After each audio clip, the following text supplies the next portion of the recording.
Caleb Rourke came down off the mountain for salt coffee and horseshoe nails, and inside of 10 minutes, his fist was closing around the collar of the most powerful man in Mercy Gulch. Behind a storeroom curtain, a woman stood bleeding, a broken bottle trembling in her hand, refusing to sign away the last thing her dead father left her. Caleb hadn't spoken a full sentence to another living soul in 9 months.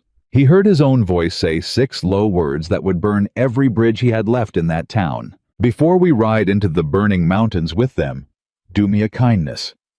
Subscribe to the channel and stay with this story all the way to the end, because what Nora Whitcomb does in the last part will stop your heart. And tell me in the comments what city you're watching from tonight, so I can see just how far this story has traveled. The bell over the door of the Mercy Gulch trading post gave one dull rattle when Caleb Rourke stepped through it, and every man inside went quiet the way men do when a storm rolls over a ridge. He didn't notice or didn't care. He'd stopped noticing what folks did when he walked in a long time ago. He pulled the door shut behind him, hung his hat brim low against the glare, and read off the list in his head the way he'd read it coming down the switchbacks. Salt, coffee, a box of shells, nails for the far mare's left front, which had thrown a shoe on the granite 2 days back. In and out. Gone before the sun touched the western rim. That was the plan. Caleb Rourke was a man who lived by the plan because the plan was the only thing he'd been able to trust for 9 years. The storekeeper, a soft man named Purdy, with ink on his fingers and fear in his eyes, came halfway around the counter and then thought better of it. "Rourke," Purdy said. He wet his lips. "Didn't expect you down till the fall. Threw a shoe." Caleb set 2 coins on the counter and slid them across.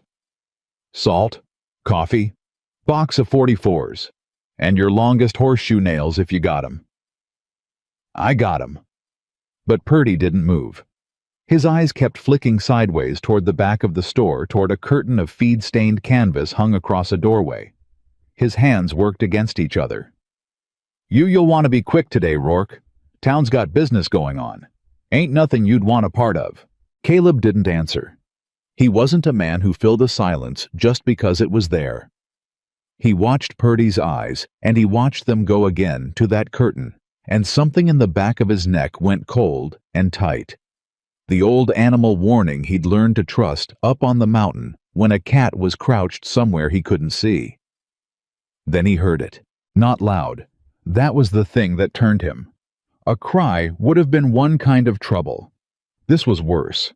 It was the low, flat, grinding sound of a body being shoved against a wall and holding on anyway. A grunt of effort. A voice a woman's coming through her teeth. "I said no." "Purdy," Caleb said quietly. "What's behind that curtain?" Purdy's whole face folded up. "Nothing you can fix, Rourke. Please. That's Mr. Granger's affair. He's got paper on it, all legal. Judge signed it. You go putting your hand in Silas Granger's affairs, and there ain't a soul in this county'll—" Caleb was already walking. He didn't hurry. That was the part folks talked about after in the weeks that followed the ones who were there. He didn't run, didn't shout, didn't reach for the pistol under his coat.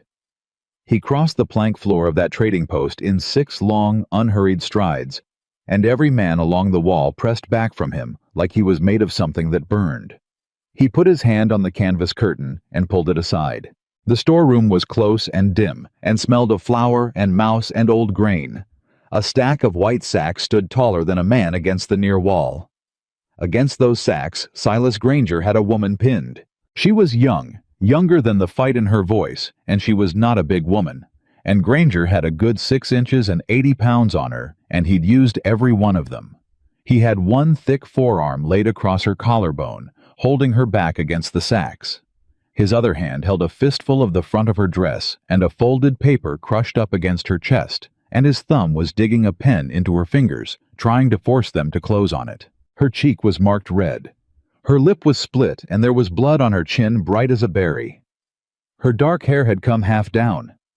And in her right hand, down low at her side where Granger hadn't managed to control it yet, she held the neck of a broken bottle, the jagged glass turned up waiting. She wasn't crying. That was the second thing folks talked about later. Not the cowboy pulling back the curtain. the woman not crying. Her eyes were wet, and her whole body was shaking with the strain of it, but she had her jaw set and her eyes open, and she was looking at the man crushing her against the wall like she was measuring exactly where to put the glass. Silas Granger heard the curtain rings scrape the rod. He turned his head unhurried, a big man used to being the biggest thing in any room. "Stores closed for the afternoon, friend," Granger said. "Private business. Purdy'll settle your account out front." Caleb didn't look at Granger. He looked at the woman. He looked at the blood on her chin, and the glass in her hand, and the way her chest was heaving, and he looked at her eyes, and he made her a small plain offer with his own. "You want him off you," Caleb said. "Caleb." The woman's eyes came to his face.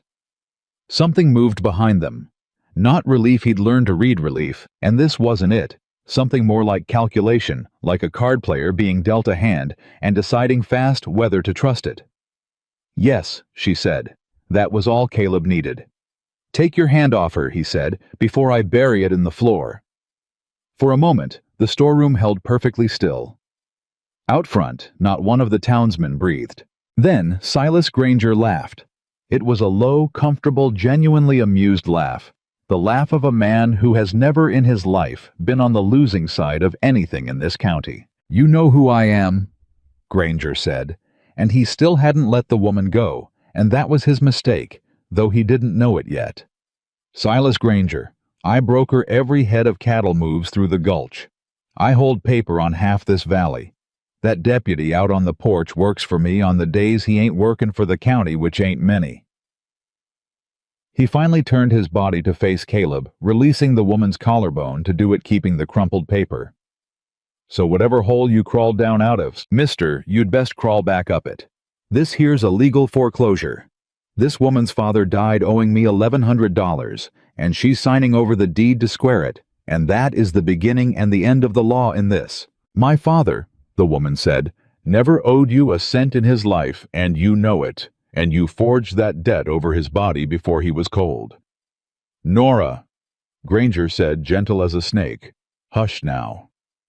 Don't you say my name." Her voice cracked on it, not from weakness, but from fury.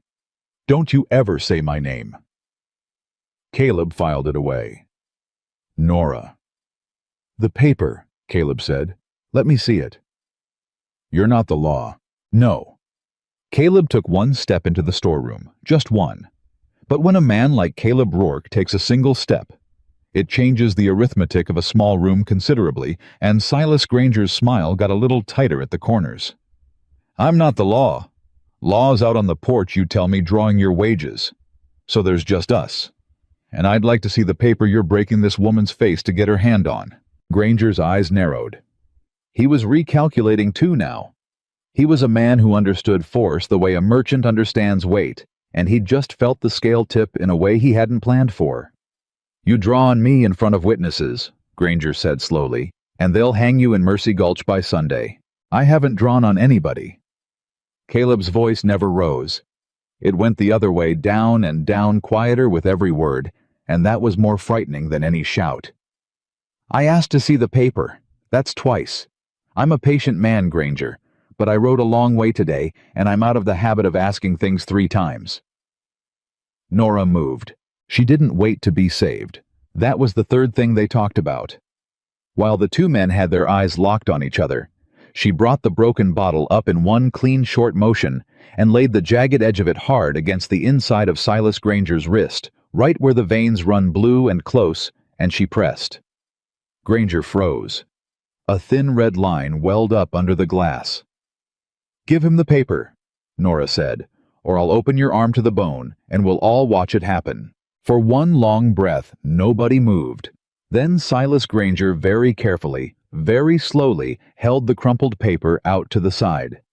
Caleb took it. He didn't hurry that either.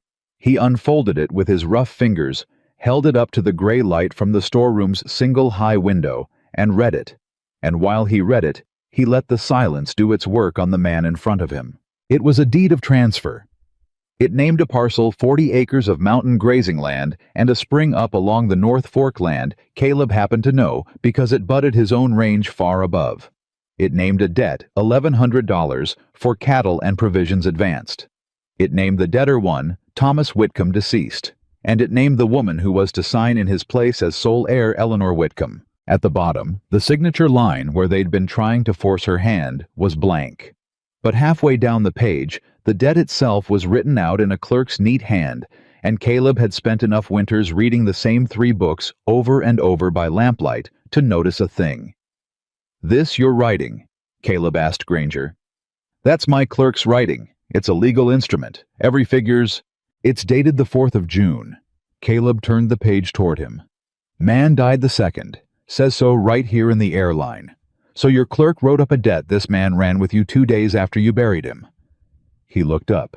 "You want to try that in front of a circuit judge who isn't drawing your wages, Granger? Because I hear one comes through Denver, way come fall."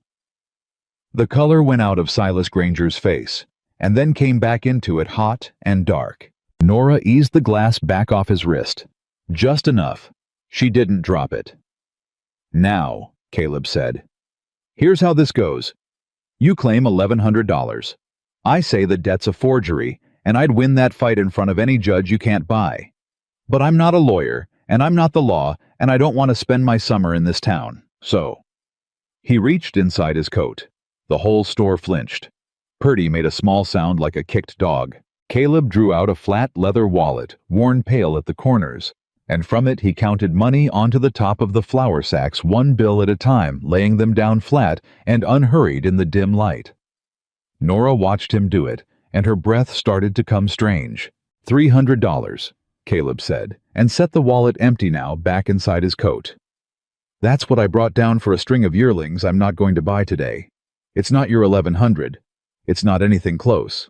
But it's real money, and it's on the table, and you can pick it up and call this account closed, or you can leave it lay and take your forged paper to a judge and find out what the words grave robbery sound like in a court that isn't yours." He paused. "Let it land. Your choice, Granger, but you make it now." It was, everyone agreed later, a bad bargain for Caleb Rourke. $300 cash, the whole worth of his summer's plan, laid down on a stack of flour to buy the freedom of a woman he'd never in his life laid eyes on before that hour. No sane man does it. There isn't a ledger in the world that makes it add up. But Silas Granger looked at the $300, and he looked at the date on the deed in the mountain man's fist, and he looked at the mountain man himself, at the size of him, the stillness of him, the flat, patient dark of his eyes. And for the first time in a long time in Mercy Gulch, Silas Granger did the arithmetic and came out on the wrong side of it. "You're buying trouble," Granger said. "I've had trouble before. Not mine you haven't." Granger reached out and swept the $300 off the flour sacks and into his coat, quick and greedy, and the moment the money touched his hand, something ugly settled back into his face, because taking the money meant he'd lost, and he knew it, and he was already deciding how he'd unlose it. "Keep the paper then. Souvenir. It don't matter." He straightened his coat. He looked at Nora, and his mouth curled. "You could have had a home in town, girl. Instead, you're riding off with a saddle tramp to starve in the rocks. Your daddy'd be proud." Nora's hand came up with the bottle. Caleb caught her wrist. Not hard, just enough. She stopped and turned her furious eyes on him, and he shook his head once small. "Not for him," Caleb said quietly. "He's not worth the glass." He let her go. She lowered the bottle, but she didn't put it down. Granger walked out. He pushed through the canvas curtain and crossed the store, and every townsman along the wall found something urgent to look at on the floor. At the door, he stopped and turned around. "Rourke," he said. "That your name, Rourke?" He nodded slowly, fixing it in his mind the way a man marks a tree he means to come back and cut. "It's a small county. Summer's long."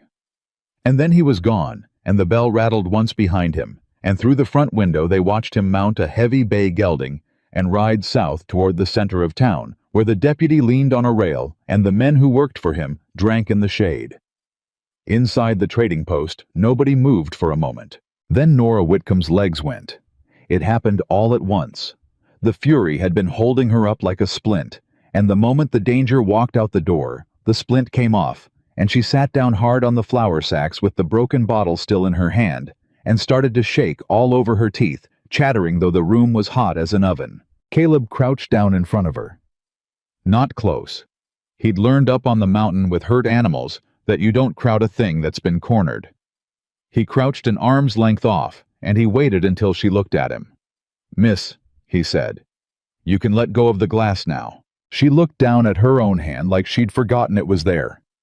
Her knuckles had gone white around the bottleneck. Slowly, one finger at a time, she made herself release it, and it dropped and rolled on the plank floor, and Caleb reached out and moved it away from her feet with the back of his hand. "You're bleeding," he said. "I know where I'm bleeding." Her voice was raw, but it had steel back in it already, and Caleb felt something he hadn't felt in a long time, a flicker of respect for a stranger. "It's my mouth. I can feel it. I don't need telling." "No, ma'am. I don't reckon you do." She wiped her chin with the back of her wrist, saw the blood there, and looked at it, and Caleb watched her decide right there in front of him that she was not going to fall apart over it. She pressed her sleeve to her lip. She breathed. She got herself back. Then she raised her eyes to his and asked the only question that mattered. Why Caleb didn't understand at first. "Stand at by." "Why'd you do that?" Nora said. $300. You don't know me. I've never seen your face. Men in this town have watched Silas Granger do worse than that to better women than me, and not one of them so much as set down his coffee. And you walk in for what? Coffee and nails. And you lay down $300. Her voice thinned. "Nobody does that, mister. Not for free.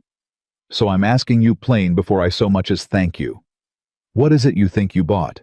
It was a hard question and a fair one, and Caleb respected it enough to give her the truth. "I bought a man's hand off your throat," he said. "That's all. There's no lien on you, miss. Money's spent. You can walk out that door and go anywhere you want, and you'll never see me again, and you'll owe me nothing." He stood up out of the crouch, his knees cracking.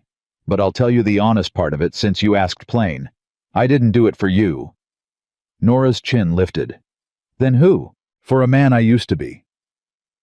Caleb looked away from her out the window at the empty street where the dust was still hanging, where Granger's horse had turned it up. "There was a time I'd have stopped a thing like that without thinking about the cost.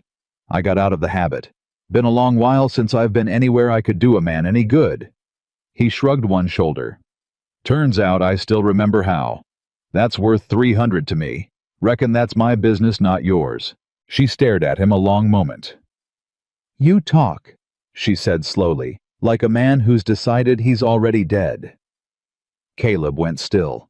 It was the truest thing anybody had said to him in 9 years, and it had come out of the bleeding mouth of a woman he'd known for 4 minutes, and it landed in him somewhere he thought he'd bricked up for good. "Purdy," Caleb said, not answering her, turning back toward the front of the store.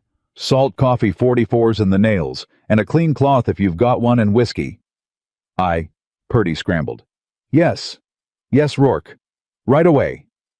He was, Caleb noted, a good deal more eager to please now than he had been 10 minutes ago. That was the way of it. Men who'd sooner die than cross Silas Granger would fall all over themselves once they'd watched somebody else do it and live. Nora watched Purdy hurry to gather the goods, and then she looked back at Caleb, and there was something new working in her face, some hard practical thing. "The land," she said. "The North Fork parcel, 40 acres and the spring." She nodded at the folded deed still in his hand. "That paper says it's mine. Granger's forged deed on it, but the parcel itself's mine free and clear, willed to me by my father, who cleared it with his own hands. It's the only thing in this world I've got left that's worth $1. She met his eyes. "And Granger's not going to stop at $300 and a scratch on his wrist. You heard him. Summer's long. He'll come for it, and he'll come for me, and he'll come for you now too, because you shamed him in front of his town, and men like that never forgive being shamed." She stood up off the flour sacks. She was steadier now. "So I'm asking you a different question, mister, and I want you to answer it as plain as the last one. You know where the North Fork is. I graze cattle above it.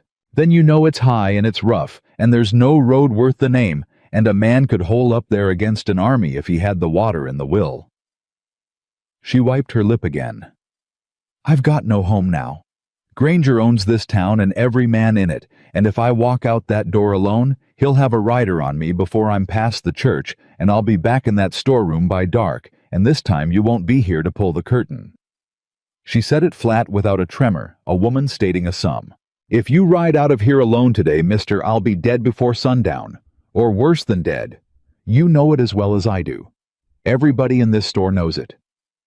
She glanced at the townsmen along the wall, and not one of them could hold her eye.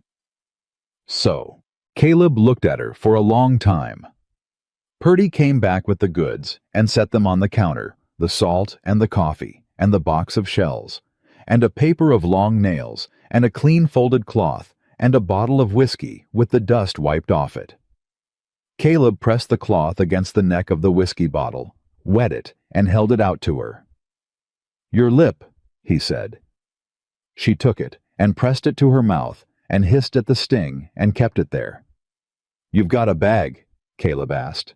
For the first time, something crossed her face that might, in a woman less stubborn, have become tears. She got it under control before it did. "Behind the counter," she said. "Everything I own's in it, which ain't much." She looked at Purdy. "Fetch it." And Purdy, who had employed her, Caleb gathered for board, and a corner to sleep in, and precious little else, and who had stood behind that counter and let Silas Granger drag her into the back room, not 20 minutes past, Purdy fetched the bag and set it on the counter, and could not look at either of them. Caleb picked it up. It weighed almost nothing. A whole life, and it weighed less than his sack of coffee. Something turned over in his chest at that, and he chose not to look at it too closely. "Rourke," Purdy said suddenly, low glancing at the door. "For God's sake, you don't know what you're stepping into. Granger's got 20 men, and the deputy, and half the merchants in his pocket. He'll burn you out. He'll wait for a dry wind, and he'll burn that whole mountain out from under you both. You'd be doing the girl a kindness to leave her here and let her take her chances, than to make her Granger's own personal. Purdy." Caleb didn't raise his voice. He never did. But he turned and looked at the storekeeper full in the face, and Purdy's words dried up in his throat. "You had 20 minutes to do the girl a kindness. You spent 'em standing behind that counter. So you don't get to tell me what her chances are. You gave up the right to an opinion on this woman's life about the time you decided not to have one." He picked up the goods. "Add the whiskey and the cloth to my account." "Oh." A thin smile, the first anybody in Mercy Gulch had ever seen on Caleb Rourke's face, and it was not a warm one. "My account's empty. Granger's got my money. Put it on his." Then he turned to Nora, and he made her the same plain offer he'd made her when he first pulled back the curtain, the offer to choose for herself. "I live where weak people quit breathing," Caleb said. "It's high, and it's dry, and it's a hard summer coming on. There's one cot and a dirt floor, and no comfort in it, and I won't pretend otherwise. I don't talk much, and I don't like being talked to much, and I've been alone so long I've likely forgotten how to be anything else. That's the whole of what I'm offering, miss. It's not a rescue. It's a mountain, and me and a fighting chance." He settled his hat lower. "You want it? Throw your bag on the mule and come on. You don't say the word, and I'll ride out, and you'll never lay eyes on me again, and I'll think no less of you for it. But decide it now, because Granger's counting his men down the street, and I mean to be up in the rocks before he's done counting." Nora Whitcomb looked at the mountain man who had spent his last $300 on a stranger, and told her twice she was free to walk away. She looked at the town that had watched her bleed. She looked at Purdy, who could not meet her eye, and at the row of men along the wall who could not meet it either. And then she took the whiskey-soaked cloth from her mouth and folded it once and handed it back to Caleb and said the thing that would ride down out of the mountains and into the history of that county. "I didn't bring any fear with me, mister. Don't you go expecting me to keep up like a woman who did." Caleb looked at her. "Good," he said. "Keep up then." He threw her bag over his shoulder, gathered the goods under one arm, and walked out through the canvas curtain and across the plank floor of the trading post. The bell rattled once. Nora Whitcomb followed him, and at the door she stopped and turned back to the men along the wall, the men who had watched and done nothing. and she looked at each one of them in turn, unhurried, letting them feel it the way Caleb had let Granger feel the silence. She didn't say a word. She didn't need to. Her look said it all. "I will remember every one of you." Then she walked out into the blazing afternoon. Caleb had the mule and 2 horses tied at the rail in the shade of the store's overhang, a big gray gelding for himself, a rangy sorrel, and the pack mule with its ears back against the heat. He lashed the goods to the pack saddle in quick, sure knots, tied Nora's bag on beside them, and jerked his chin at the sorrel. "You ride?" "I was born on a horse." Nora put her foot in the stirrup and swung up before he could offer a hand, and something in the set of her back as she did it told Caleb she'd been telling the truth. "Whose is this?" "Mine. Was going to trade it off for the yearlings. Reckon it's yours now, since I've got no yearlings and no money, and a sudden need to move fast." He mounted the gray. "North Fork's 4 hours if the pass is clear. Might be less. We're not going to walk it." Good. But as they turned the horses out into the street, a thing happened that Caleb had known would happen, and Nora had known too. The deputy stepped off the porch of the saloon and out into the middle of the road, and he put up his hand, and behind him, 3 of Granger's riders drifted out of the shade with their thumbs hooked in their belts. "Hold up," the deputy called. "Hold up there, Rourke." Caleb reined in. He did not put his hand near his coat. He sat the gray easy both hands on the horn and let the deputy come to him, and the sun beat down on all of them. "Mr. Granger," the deputy said, "says there's a question of a debt. Says the woman ain't free to leave county lines while there's a debt outstanding on Whitcomb land." "Debt's paid," Caleb said. $300. He took it in front of a store full of witnesses not 15 minutes ago. Ask him. Ask any man in there. He nodded back toward the trading post where the townsmen had crowded to the windows to watch. "Or is it your habit to collect a debt twice, deputy, once from Granger's pocket and once with your gun?" The deputy's jaw worked. He was a young man with a hard mouth and uncertain eyes, and Caleb could see him doing the arithmetic too, weighing the wages Granger paid against the 4 riders' worth of shells in the gun of a man who hadn't so much as flinched at any of it. "Debt's a private matter between Granger and the woman," the deputy tried. "Ain't for you to—" "Deputy?" Nora walked her sorrel up beside Caleb's gray, and her voice cut across the young man's like a wire. "You've known me 3 years. You bought sugar off me every Saturday and called me miss and tipped your hat. And you're going to sit on that horse in front of God and this whole town and pretend you don't know exactly what Silas Granger was doing to me in that back room while you drank his beer on the porch." Her split lip made the words ugly, and she let it. "Look at my face. Go on. Look at it. You want to arrest somebody for a crime, deputy. You turn that horse around and you ride down to the saloon and you arrest the man who did that. But you already know you won't. So get out of the road and let me go, and someday, when a real marshal comes through this valley and starts asking questions, you remember that you had the chance today to do one honest thing, and you remember what you chose." The street was dead silent. The deputy's face had gone from red to white. He looked at her marked cheek and her split lip. He looked at the 3 riders behind him who were watching him now, instead of watching Caleb waiting to see what he'd do. Because that was the way of hired men. They'd follow a hard hand, but they wouldn't die for a coward. And the deputy, who was young and bought but not yet entirely rotted through, did the one honest thing. He stepped his horse out of the road. "Ride on," he said low, not looking at either of them. "Ride on, then." One of Granger's riders spat in the dust. "Silas ain't gonna—" "I said ride on," the deputy snapped, and there was something in his voice that hadn't been there before. Some shame turned to anger, and the riders subsided. Caleb touched his hat brim to the deputy. The smallest gesture, but a real one, an acknowledgement of the one right thing in a street full of wrong ones, and he heeled the gray forward, and Nora came up beside him on the sorrel, and they rode north out of Mercy Gulch at a walk back straight, not hurrying the pack mule trailing on its lead. They did not look back. Neither of them. But both of them felt the whole town watching them go, felt it like a hand between the shoulder blades, and both of them knew that Silas Granger was somewhere down that street, counting his men and his grudges, and that the summer had only just begun. At the edge of town, where the last shack fell away, and the road turned to a rocky trail climbing toward the blue-black wall of the mountains. Caleb glanced sideways at the woman riding beside him. Her back was straight, and her chin was level, and the blood had dried dark on her lip, and she was looking up at the mountains, up at the hard high country where he lived, where weak people quit breathing with an expression he could not read. "Second thoughts?" he asked.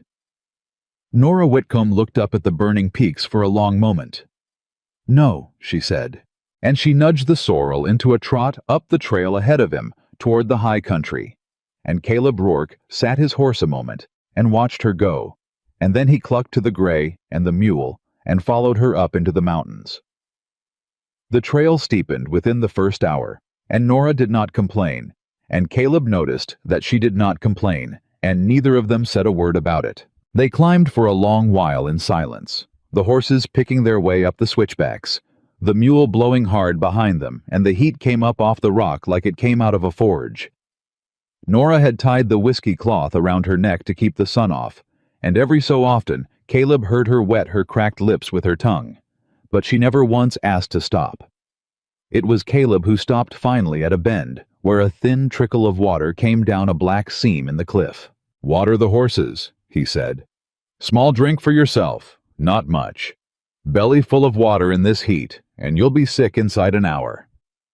"I know how to drink on a climb." "Then you'll do fine." He swung down and loosened the gray's cinch a hair, and let the animal put its muzzle to the trickle. "You've done this before. My father took me up into the high country every summer since I could sit a saddle." Nora dismounted and led the sorrel to the water, and she said it plain, but Caleb heard the thing underneath it, the grief worn smooth as a river stone. He said a person didn't know what they were made of till they'd spent a week where the air's thin and the water's scarce, and nobody's coming to help. She cupped her hand under the trickle and drank 2 swallows and no more. "Guess I'm about to find out what I'm made of." "Guess you are." She looked at him sideways. "You're not much for comfort, are you?" "No, ma'am." "Good." She wiped her mouth. "I've had my fill of men telling me it'll be all right. It won't. Nothing's been all right in 3 months. I'd sooner ride with a man who won't lie to me about it." Caleb tightened the cinch back down and said nothing, but something in him marked the words and set them away the way he'd set away her name. They rode on. The sun crossed over and started down the western sky, and still the trail climbed and the country got harder and lonelier. The higher they went, the timber thinning to twisted pine, the pines thinning to bare rock. Nora's sorrel stumbled once on the scree, and she brought its head up quick and clean. No cry, no jerk. And Caleb saw it, and said nothing about that either, but he thought she wasn't lying about the saddle. It was near evening when they came up over the last shoulder of rock, and Caleb's place came into view, tucked back against the base of a cliff, where the wall would break the worst of the wind, and no rider could come at it from behind. It wasn't much. Nora had known it wouldn't be. But she was tired down to the bone, and her lip had swollen and cracked again, and the sight of any shelter at all put a small weakness in her knees that she was furious at herself for. "That it?" she asked. "That's it. It's smaller than the storeroom I nearly died in this morning." Caleb almost smiled. Almost. "It's dry and it's mine, and no man alive can come up on it without I see him for an hour first. You'll come to like those 3 things better than size before summer's out." They put the horses in the pole pen against the cliff, and Caleb showed her the water barrel and the seep spring that fed it running slow and grudging in the heat. He showed her the woodpile and the smokehouse dug into the hill and the rifle above the door, and then he showed her the inside of the cabin, which took no time at all, because there was 1 room and 1 cot and a table and a stool and a dirt floor swept hard as stone. "1 cot," Nora said. "You take it. And you, floor. I've slept worse places than my own floor." He set her bag down inside the door. "There's no lock, but there's no need of one up here. And there's no—" He stopped, and Nora saw him grope for a way to say a delicate thing plainly, and fail, and go at it head-on the way he went at everything. "I'm not that kind of man. What Granger was to you. You'll sleep safe under this roof. You've got my word, and my word's about the only thing I've got left that's worth anything." Nora looked at him a long moment in the fading light. I believe you, she said. God help me. I don't know why 4 hours acquaintance, but I do. Then her practical hardness came back over her like a shutter closing. Now, you've been in the sun since sunup, and you've had less water than the horses, and you're weaving on your feet, mountain man, whether you know it or not. Sit down before you fall down. I'll build the fire. I'll build my own. You'll sit.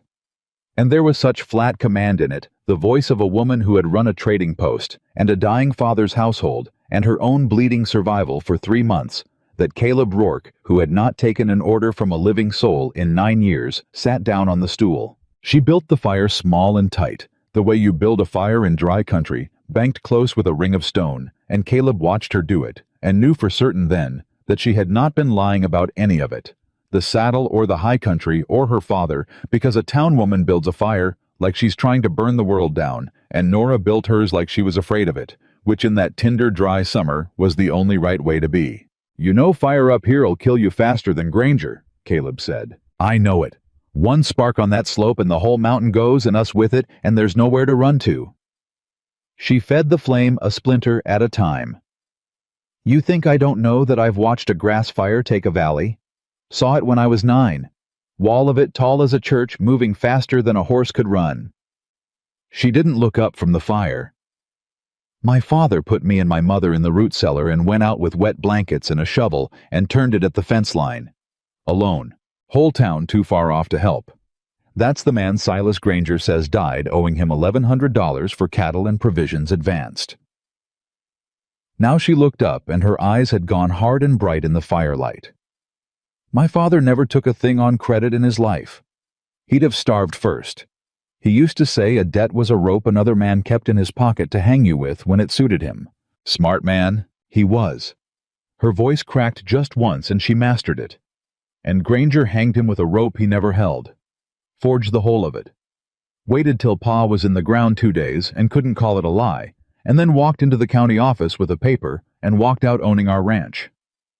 400 acres of good bottomland. All I've got left is the 40 up on the North Fork, and only that because Pa willed it to me separate years back, and Granger's lawyers are still arguing whether the will holds. She fed the fire again. That's what he wanted my hand on that deed for this morning. The last 40 acres. And then I'd have nothing at all, and I'd have had to come to him for work or worse, and he'd have had all of it, the land and me and the whole thing tied up legal. Caleb was quiet a while. The fire popped. Somewhere out in the dark a horse shifted in the pen. How'd your father die? He asked. If it's a fair thing to ask. Fever, they said. She said it flat. Came on sudden. He was strong as an ox, and then in 4 days he was gone, and Granger had that debt paper drawn up before the man was cold, which tells you Granger knew it was coming. She looked at Caleb across the fire. You want to know what I think? I think Silas Granger poisoned my father. I've got no proof. I've got nothing but the timing of it and the look on Granger's face at the funeral, standing there in his good black coat, already counting the acres. But I think it, and I'll go on thinking it, and someday... She stopped herself. Never mind someday. Someday's a long way off. That was the first mini-climax of that long night, and it changed the air between them, because up until then, Caleb had believed himself to be helping a woman escape a bad debt and a rough man. And now he understood he had ridden into the middle of a killing, and that the man he'd shamed in the trading post was not a bully, but a murderer, and that murderers do not count grudges the way bullies do. Then he won't stop, Caleb said slowly. No, he won't. He'll come up here. Soon as he's sure of his men and the pass is easy. She fed the last splinter to the fire and sat back on her heels. You bought yourself into a killing today, Caleb Rourke. I'd have told you before you laid your money down if I'd had the chance, but you moved awful fast. She met his eyes. You can still ride me back down. Leave me at the county line and wash your hands of it. I'd understand it. It's not your fight. Caleb looked at the fire a long time. I made it my fight when I pulled the curtain, he said. Man doesn't get to do a thing like that and then decide he'd rather not have. No, You're stuck with me, miss, same as I'm stuck with you. Now eat something and sleep. We've got water to haul in the morning, and the seep's slower than I like." And that was the end of the first day. The days that followed hardened them both. Nora rose before Caleb the second morning, and had the fire going and the coffee on before he'd stirred. And when he came in from the horses, she handed him a tin cup without a word, and he took it without a word. And something in that wordless exchange sat easier between them than any conversation could have. She learned the mountain fast.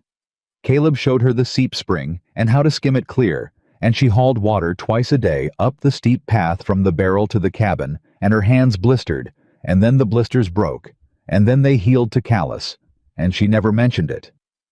He showed her where the rattlesnakes denned in the warm rock below the pen, and how they'd lie out on a flat stone in the morning sun. And she took to carrying a forked stick and a short club, and she killed 2 that first week quick and clean, and skinned them out and cooked the meat. And Caleb, who had lived alone so long, he'd stopped expecting anything of anybody found, that he'd started expecting things of her, and that she met every one of them. "You're not what I figured," he told her once, watching her scrape a snakeskin. "What did you figure? Town woman, soft hands, complaint in her mouth. And now," Caleb considered it, "now I figure I'd have been sorry to leave you at the county line," he said, which for Caleb Rourke was a speech of considerable warmth, and Nora understood it as such, and she ducked her head and scraped the skin and hid her face, but not before he'd seen the color come up in it. It was the 4th day that the dust storm came. Caleb read it off the sky an hour out and got the horses into the lee of the cliff, and the barrels covered, and Nora inside. And then it hit, and for 2 days the wind screamed against the cabin wall, and the dust came in through every crack and gap, till it lay gray on everything, and gritted between their teeth, and they could not so much as open the door. 2 days is a long time for 2 people to be shut in one room, the size of a storeroom, and by the end of the first day, they had talked more than either of them had talked in years. She told him about her mother, dead of a lung sickness, when Nora was 14. He told her in pieces dragged out of him, a word at a time, about the mountain and the horses, and why he'd come up here to live. "You said something in the store," Nora said on the evening of the first day of the storm, with the wind howling, and the single lamp guttering. "You said you did it for a man you used to be. And I asked you a thing then, and you turned it aside. I'm asking again. What happened to you, Caleb?" For a long time, she thought he wouldn't answer. He sat with his back against the wall, and his hat off, and his big hands loose between his knees, and stared at the lamp. "Had a wife," he said finally. "Sarah. And a boy. Little fellow. 2 years old, going on 3. His voice was very even, too even, the evenness of a man holding a thing down with all his weight. "Had a place down in the valley. Good place. Not big, but ours." He turned the lamp's flame down a hair, up a hair, restless with his hands.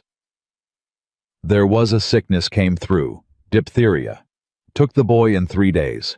Took Sarah a week after nursing him, took it off him." He stopped. The wind filled the silence. "I was gone. Down to Denver buying stock.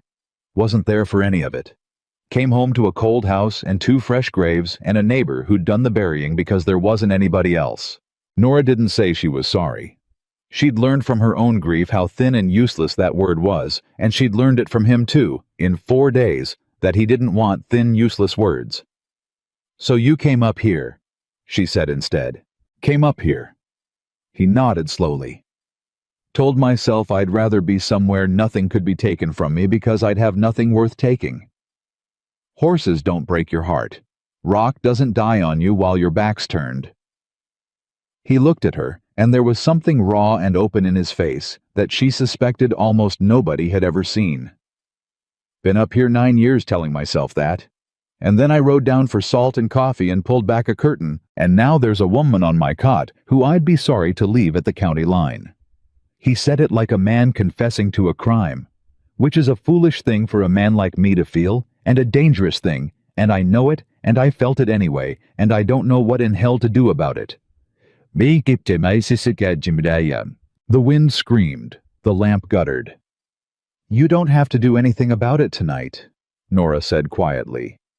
It's just the two of us and a dust storm and nowhere to go. Do something about it later. If we live. If we live, Caleb agreed. And that was the deepest thing either of them had said, and it hung in the little room all through the second day of the storm, unresolved. Weighing on both of them, neither of them able to look straight at it, and neither of them able to look away. When the wind finally died on the third morning, and they pushed the door open against the drift of dust, the world outside was gray and strange, and the seep spring had all but stopped. Caleb knelt over it a long time. "Storm packed the seam," he said finally, and Nora heard the thing under his voice, that she was learning to hear the thing he wouldn't say plain. "Dust and grit in the crack. It'll clear, or it won't." He stood up and looked at the barrel, and Nora looked with him, and the water in it was low, lower than she'd realized. 2 people and 3 animals in a dry summer, drinking it faster than the grudging seep could fill it. "How long?" she asked. "Barrel a week careful, lest the horses need more in this heat." He wiped the grit off his neck. "Seep clears, we're fine. Seep doesn't clear, we've got a problem." "How much of a problem?" Caleb looked at her, and he did not lie to her because she'd told him the first night that she'd sooner ride with a man who wouldn't. "The kind where I have to decide whether to shoot the horses to save the water, or ride down for water and leave you up here alone with Granger's men liable to come any day," Caleb said. "That kind. But we're not there yet. Don't borrow it. We work the seep, we ration hard, and we pray for the weather to break, and we don't borrow trouble that hasn't come yet." He handed her the empty water skin. "Skim what you can off the top of the seep. I'll dig at the seam." They worked the seep for 2 days, and it came grudging and thin, and never quite gave up, and the barrel dropped, and the heat did not break, and neither of them said out loud the arithmetic they were both doing every time they looked at it. It was on the second night with the barrel low, and the tension high, and both of them scraped raw with worry and want of sleep that the cougar came. Nora heard it first. She woke to the horses screaming in the pen, that high awful sound a horse makes when it's terrified, and she was up off the cot and had the door open before she was fully awake, and Caleb was up off the floor with the rifle in his hands, moving so fast and silent, it frightened her almost as much as the horses did. "Back," he said. "Behind me. There's a cat in the pen." She could see it in the moonlight, a long, low, tawny shape, up on the cliff shelf above the horses, gathering itself, and the gray gelding, and the sorrel, and the mule were slamming against the poles trying to break out. And if they broke out in the dark on that ground, they'd founder or break a leg, and then they truly were finished. "It's after the mule," Caleb said, low-siding. "Old cat. Can't run down a deer no more, so it's come for easy meat. Stay behind me. If it comes off that shelf, it'll come fast." "Shoot it then." "Can't. Not from here. Miss in this light, and I'll spook the horses worse, and maybe hit one." He was moving as he spoke, easing forward, and Nora saw what he meant to do, and her heart came up in her throat. He meant to get between the pen and the shelf out in the open, close enough to make the shot sure. "Get the other rifle off the wall. You know how to load it. If that cat gets past me, you put every shell you've got into it, and you don't stop till it stops." "Caleb, do it, Nora." She did it. She got the second rifle and loaded it with hands that shook only a little, and she stood in the cabin door and watched the man walk out into the moonlight toward a cornered cat with a rifle he couldn't fire yet. And it was the longest 30 feet she had ever watched anybody walk. The cat came off the shelf. It came just as he'd said. Fast, a tawny blur pouring down the rock, and it wasn't going for the horses, now it was going for Caleb, because a cornered old cat will go for the thing between it and its way out. And Nora screamed his name, and Caleb went down on one knee and fired. The shot cracked off the cliff and rolled away down the mountain, and the cat dropped in the dust. Not 6 feet from him thrashed once and lay still. For a moment nobody moved. The horses were still slamming the poles. Caleb knelt in the moonlight with the rifle smoking, and then he stood up slow and turned around, and Nora was already running to him across the dark ground, the second rifle forgotten in her hand. "You fool," she said, and there was no heat in it, only terror turned inside out. "You walked right at it. You walked right at it, you great stupid fool. What if you'd missed? Didn't miss. What if you had? And she hit him. Open-handed once hard against his chest, the way you hit somebody you've just watched nearly die, and then her hand stayed there flat against his chest, and she felt his heart going hard and fast under it, and she realized how close she was standing, and she went still. Caleb looked down at her. The moon was bright enough to see by. "I don't miss when it matters," he said quietly. "Learned that the hard way. Only thing I've got left being good at the things that matter. Wasn't there when it mattered most once? Don't aim to be caught short again." Nora took her hand off his chest. "Don't," she said low, unsteady. "Don't do that to me. Don't walk at things. I've buried enough people this year." And she turned and walked back to the cabin fast before he could see her face, and Caleb stood in the moonlight over the dead cat. A long moment, understanding that something had shifted between them that couldn't shift back, and not at all sure what to do with it. They didn't speak of it in the morning. But she poured his coffee and their hands touched on the tin cup, and neither of them pulled away as fast as they might have a week before. The seep cleared on the 7th day. Caleb dug the grit out of the seam with a knife and a long patience, and near midday, the water came clear and steady, and the barrel began slowly to fill, and the weight came off both of them so sudden that Nora sat down in the dirt and laughed a real laugh, the first one Caleb had heard out of her. "Water," she said. "Never thought I'd cry over a barrel of muddy water." "You're not crying. I'm close enough. Don't tell anybody." She wiped her eyes and grinned up at him, and Caleb looked at her sitting there in the dirt with her healed lip and her calloused hands and dust in her hair, and he thought she was about the finest thing he'd ever seen, and the thought scared him worse than the cat had, and he turned away to hide it and busied himself with the barrel. That was near the middle of their 2nd week, and it was the high point, and Caleb should have known, a man who'd lost what he'd lost should always have known that the high point is where the mountain waits to test you hardest. Because 2 days after the seep cleared, Caleb Rourke rode out at dawn to check the high pass for sign of riders, and he stayed out too long in the killing heat, and he came back at dusk gray-faced and swaying in the saddle, and when he tried to dismount, he went down in the dust of the pen and didn't get up. Nora was to him in an instant. "Caleb, Caleb." She got a hand under his head. He was burning. His skin was dry and hot as the rock at noon, and his eyes weren't tracking right. "No, no you don't. You don't get to do this." She hauled at him, and he was a big man, and she was not a big woman, but terror is its own kind of strength, and she got him up and got his arm over her shoulder and half dragged him into the cabin and onto the cot. "Sun sickness. It's the sun. You rode all day in it, you fool. You great stupid." Her voice was shaking now all the way through. "What do I do? Tell me what to do.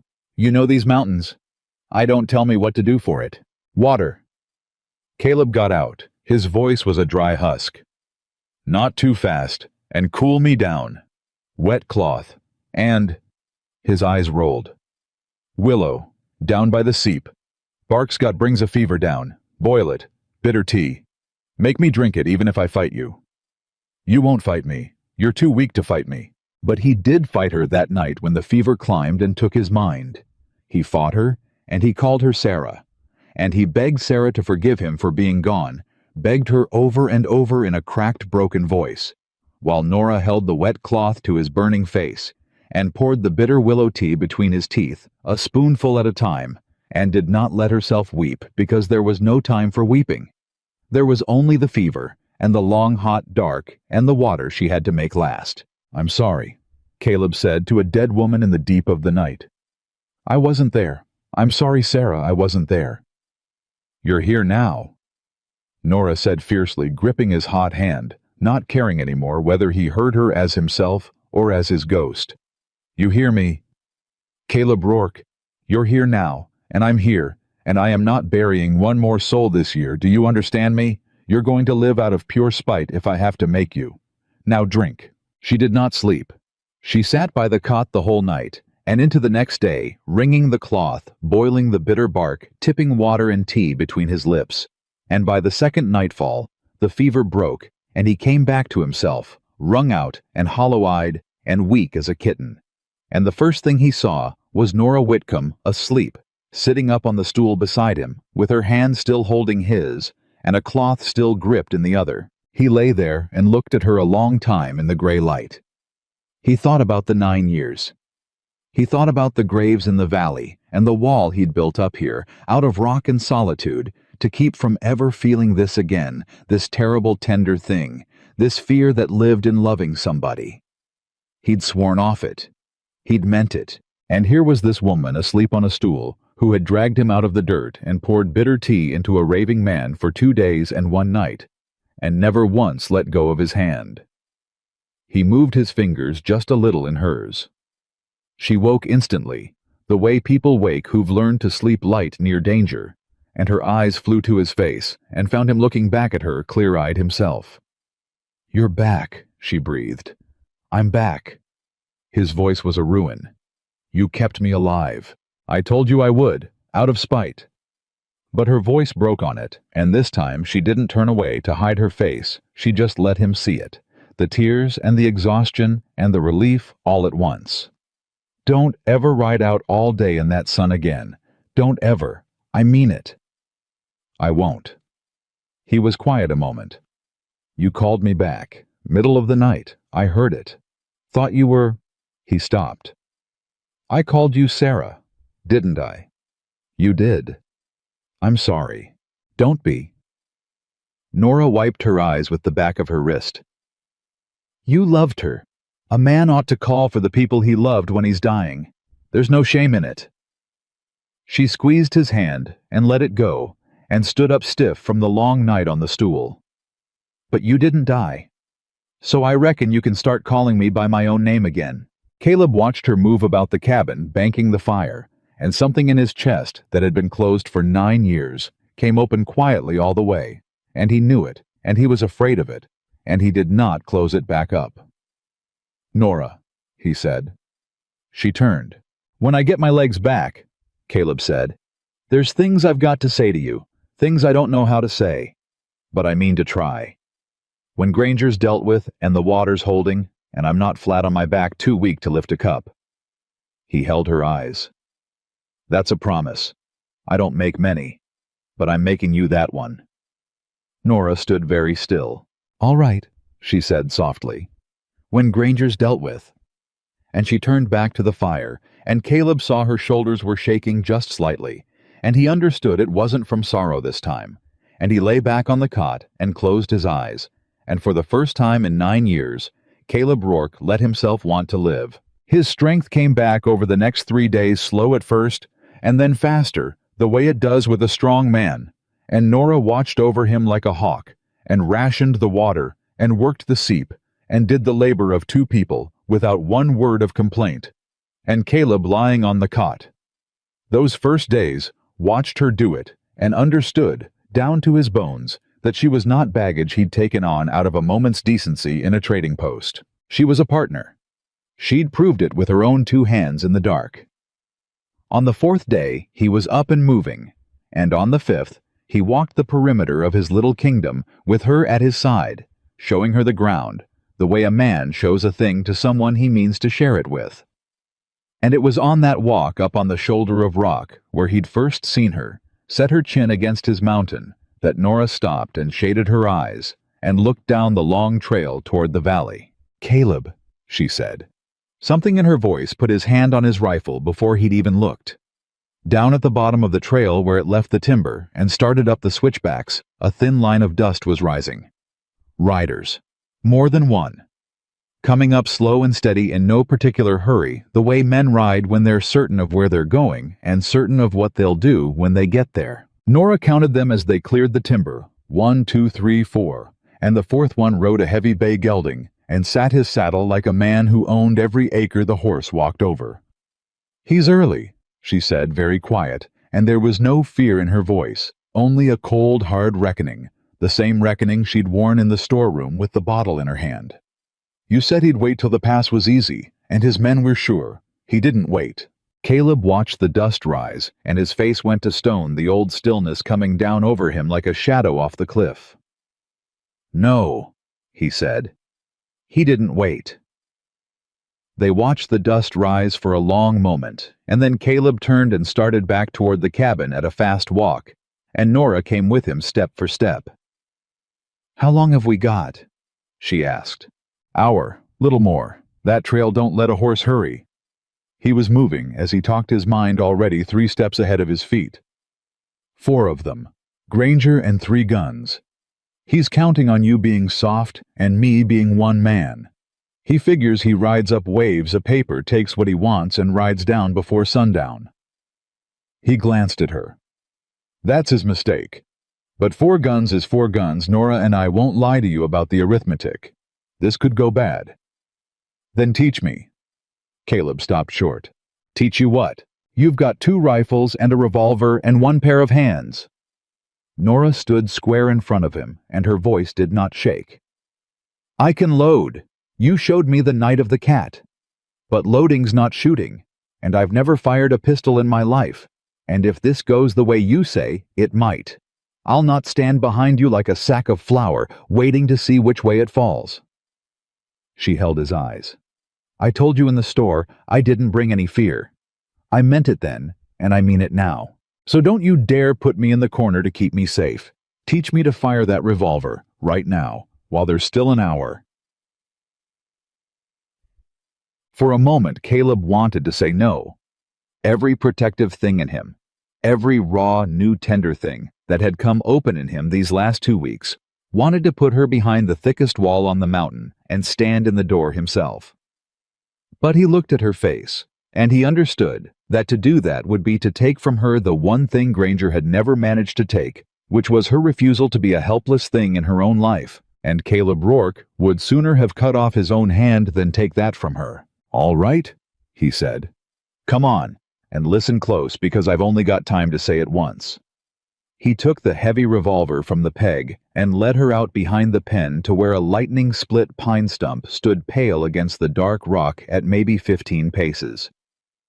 He loaded the cylinder in front of her, naming each thing as he did it, and then he put the gun in her hands and stood behind her and set her feet and her grip. "It's heavy," she said. "It's meant to be.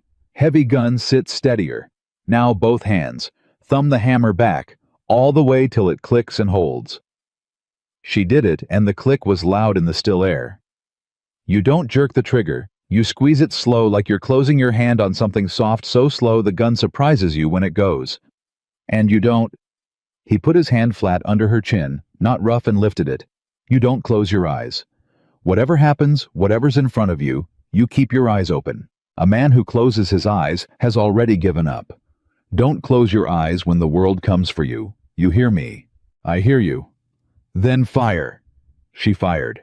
The revolver bucked in her hands and threw itself up, and the shot went high and wide off the cliff, and the recoil snapped her wrist back so hard she cried out. "Again," Caleb said. No comfort in it. He'd learned there was no room for comfort in the things that kept a body alive. "Reset your grip. Don't fight the kick, ride it. Bring it back down. Squeeze. Eyes open. Again." She fired again. High again. Her wrist was already bruising. Again. Again. Wide. "I can't. You can. You killed 2 rattlers with a stick, and you dragged a grown man out of the dirt, and you poured bitter tea into a raving fool for 2 days. Don't you tell me you can't." His voice was iron. "Granger's on that trail right now. Every shot you waste feeling sorry is a shot you won't have when it counts. Reset. Squeeze. Eyes open. Again." And there, it was, the thing Nora needed, though she'd have hated to hear it named. Not gentleness. Fury. He'd found the one whip that would drive her, which was somebody telling her she couldn't, and she set her bruised wrist and thumbed the hammer and squeezed, and the 4th shot clipped the edge of the stump, and the 5th kicked bark off the center of it, and on the 6th the wood jumped and split clean where the ball took it dead in the middle. Nora stood there breathing hard, the smoking revolver in her 2 hands, staring at the split stump.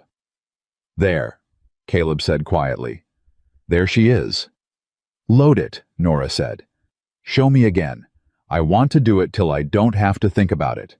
They had maybe 40 minutes left, and she spent every one of them, and by the end her wrist was purple and her ears rang and her hands were black with powder.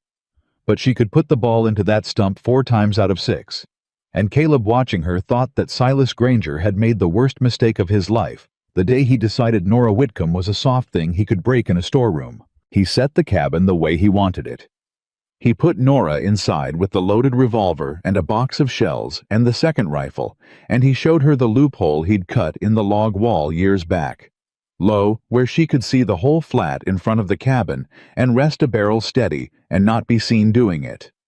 He took the long rifle himself and found his place at the corner of the smokehouse dug into the hill, where he had cover and a clear line, and the sun would be behind him and in the eyes of any man riding up. "When they come," he said, crouched in the cabin door for the last minute before he took his place. "You let me do the talking. Granger's going to want to talk. Men like him always do.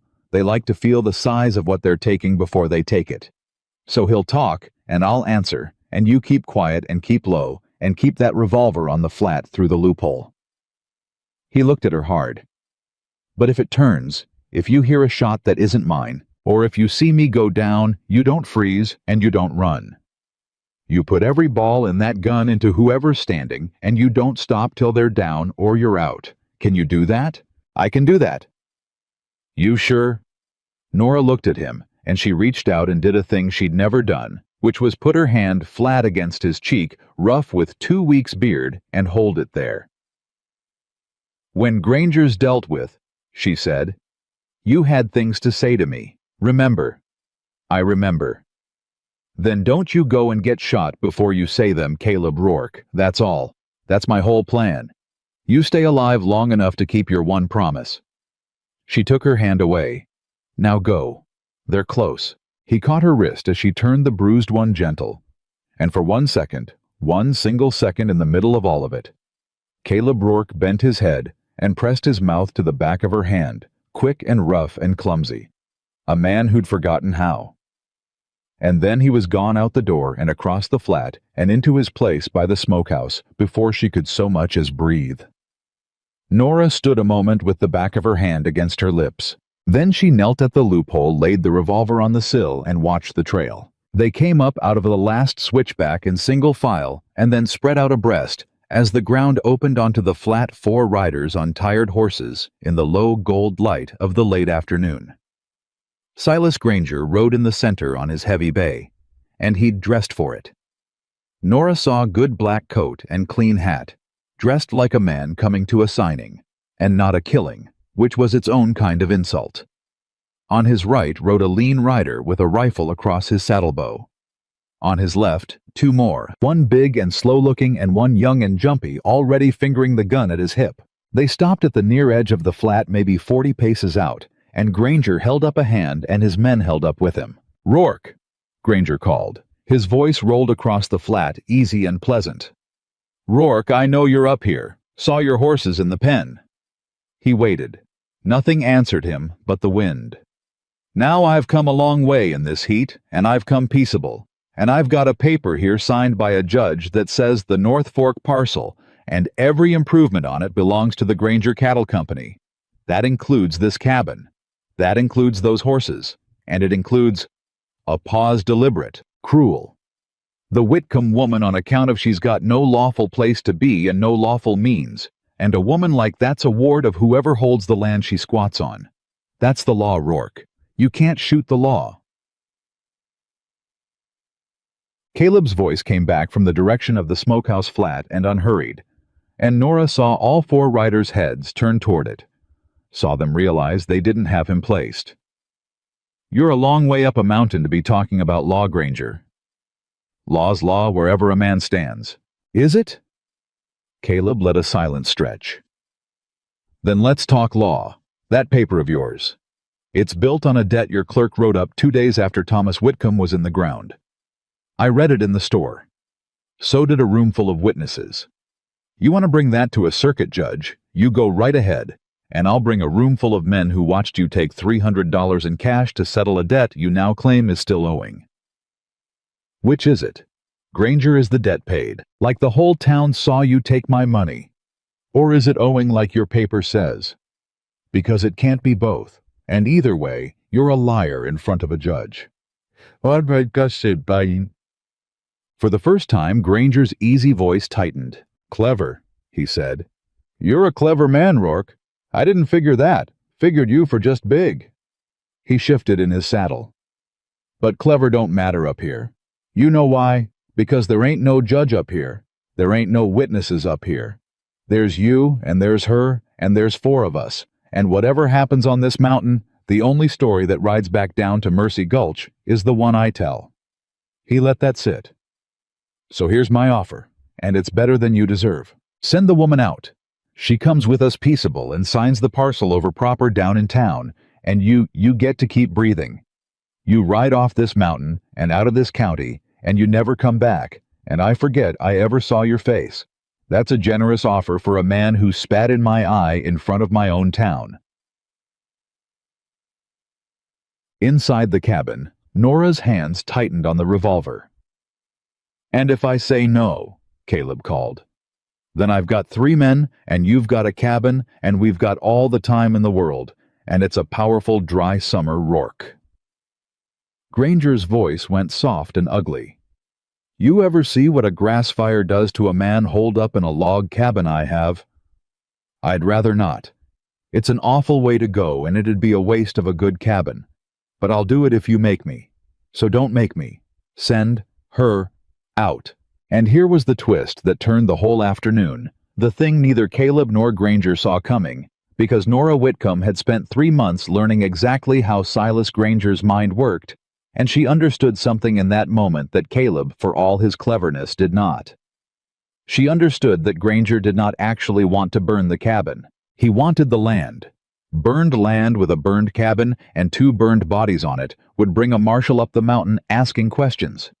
And questions were the one thing Silas Granger could not afford, because his whole empire was built on the quiet, on the forged papers, and the frightened clerks, and the bought deputy, and a fire that killed 2 people would tear the quiet wide open. He was bluffing. The fire was a bluff. He needed her alive, and he needed her signature, and he needed it to look legal, and that meant she had power here that Caleb didn't know she had. So Nora made a decision alone at the loophole that she did not have time to run past Caleb, and she prayed he'd forgive her for it. Granger, she called, and her voice rang out clear across the flat, and she saw Caleb's head snap toward the cabin in alarm. This is Nora Whitcomb. I'm coming out. Hold your men. Nora, no. Caleb's voice sharp with the first raw fear she'd ever heard in it. I'm coming out to talk, Caleb, and only to talk. Hold your fire. And louder to Granger. You want my signature, and you want it to look proper, because you can't afford a marshal on this mountain any more than we can. That's the truth of it, isn't it, Silas? You didn't come up here to burn anything. You came up here to make me sign quiet and legal, so nobody down in that town ever has to know what you are. A pause, and then the blade of it. I know you poisoned my father. The words dropped onto the flat, like a stone into a still pond, and every man out there went dead silent. And even Granger's easy face slipped for just a moment, and in that moment, Nora had her answer, and so did everyone else. That's a lie, Granger said. But he said it a half-second too late. Is it? Nora stood in the cabin doorway now in plain sight, the revolver held down along her leg, where the low sun and the distance would hide it against her skirt. You waited till he was dying. You had the debt drawn up before the fever took him, because you knew it would. 4 days, Silas. A man strong as an ox dead in 4 days. I nursed him. I know what a fever looks like, and I know what poison looks like, and I've had 3 months to think on the difference. She took a step forward off the threshold. But here's what you don't know. I wrote it all down. Every date, every lie, the debt drawn 2 days after the burial, the will Pa left that your lawyers are still fighting, the look on your face at the funeral. I wrote it all in a letter. Silas, and that letter is not on this mountain. Another step. It's with a man in Denver who's holding it for the circuit judge, and if I don't ride down to Denver my own self by the 1st of September and take it back from him, he opens it, and he carries it to the judge. So you can burn this cabin. You can shoot us both. But the minute I don't show up in Denver alive and free, that letter hangs you." It was a lie. There was no letter, and there was no man in Denver. But Nora Whitcomb had spent 3 months at the mercy of Silas Granger's schemes, and she had learned to build one of her own, and she built this one in the space of a heartbeat, and sold it with a face that did not so much as flicker, because she had learned from the master himself. And she saw it land. She saw Granger's mind seize on it, saw the doubt bloom in him, saw his 3 riders glance at each other, because hired men will burn a cabin for wages. But they will not hang for one. And a letter with a circuit judge was a rope around all their necks now, not just Granger's. "You're bluffing," Granger said, but his voice had lost its ease. "Maybe I am." Nora took one more step slow out onto the flat, drawing them in, and she felt more than saw Caleb at the smokehouse holding himself back by main force, trusting her, giving her the room to choose that he'd given her since the very first minute in the storeroom. "There's one way to find out, Silas. You ride back down that mountain right now, all 4 of you, and you leave us be, and you wait and see whether a letter shows up at the courthouse come September. And if it doesn't, if I was bluffing, then you've lost nothing but a hot afternoon's ride. But if I wasn't bluffing and you burn us out anyway, then you've hanged yourself with your own rope." She stopped 40 feet from him, close enough to see his eyes. "That's your arithmetic, Silas. You always did love your arithmetic, so do the sum." For a long, long moment, Silas Granger did the sum. And Nora almost had him. She saw it in his face, saw the ledger tallying, saw the risk stacking up against the reward, and for one breath she believed she'd won the whole thing without a shot. Fired, talked him back down the mountain, the way Caleb had talked him out of the storeroom, and her heart lifted. And then the young rider, the jumpy one, the one who'd been fingering his gun since he rode up, lost his nerve. Nobody would ever be sure what he thought he saw. Maybe he caught the low gleam of the revolver against Nora's skirt. Maybe the tension just wound him too tight. But he yanked his pistol up and screamed, "She's got a gun!" and fired wild, and the ball tore through the cabin door a foot from Nora's head. And then, everything happened at once, and very fast. Caleb's rifle spoke from the smokehouse, and the young rider went off the back of his horse and did not get up. The lean rider with the saddle rifle wheeled toward the smokehouse and levered a shot, and the big slow one clawed for his gun, and Granger hauled his bay around shouting, and Nora dove back for the cover of the doorway as a second ball splintered the frame beside her. "Nora, down!" Caleb roared and fired again, and the lean rider grunted and slumped over his saddle horn, and his horse bolted with him hanging off it. 2 down. But the big slow rider had his gun out now, and Granger had his out too, and both of them had seen the smoke from the smokehouse corner, and they poured lead at Caleb's position, and Nora heard the balls smacking the log, and the dirt around him, and then she heard the one sound she had been dreading above all others. She heard Caleb's rifle jam. She heard it, the sharp wrong metal sound of a cartridge caught crooked, and then Caleb's curse low and vicious, and then a terrible silence from the smokehouse, where the steady rhythm of his fire should have been. And Silas Granger heard it too. "He's dry," Granger bellowed, half laughing, wheeling his bay toward the smokehouse, raising his pistol, spurring in for the kill. "He's jammed. Take him now." Caleb was working the jammed lever with both hands exposed out of time, and Granger's bay was closing the distance, and Granger's pistol was coming level. And there was one long, frozen instant where Nora Whitcomb saw with perfect clarity that the man who had spent his last $300 on a stranger, the man who had walked at a cougar so it wouldn't reach her, the man who had one promise left to keep, was about to die in the dirt of his own mountain because his rifle had failed him at the one moment it mattered. And Nora did not freeze, and she did not run. She stepped out of the doorway into the low sun with both hands on Caleb's heavy revolver, and she brought it up level, the way he'd taught her feet set, ride the kick, and Silas Granger was 40 feet off and swinging his pistol toward the jammed and helpless man by the smokehouse, and he never even saw her. She did not scream.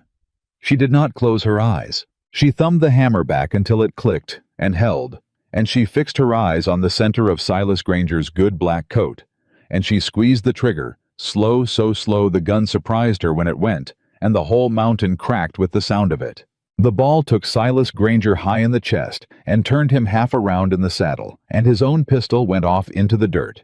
And for a moment he sat his horse looking down at the front of his good black coat with an expression of pure astonishment, as if the one thing his arithmetic had never accounted for was that the soft woman from the storeroom would be the one to close the sum. Then he slid sideways off the bay and hit the ground and did not move. Nora did not lower the gun. She stood in the low sun with both hands still locked on the revolver. Her eyes still open, still fixed where Granger had been, and she thumbed the hammer back again for the next shot the way Caleb had drilled into her because he'd told her not to stop till they were down or she was out, and there was one man still up. The big slow rider had frozen.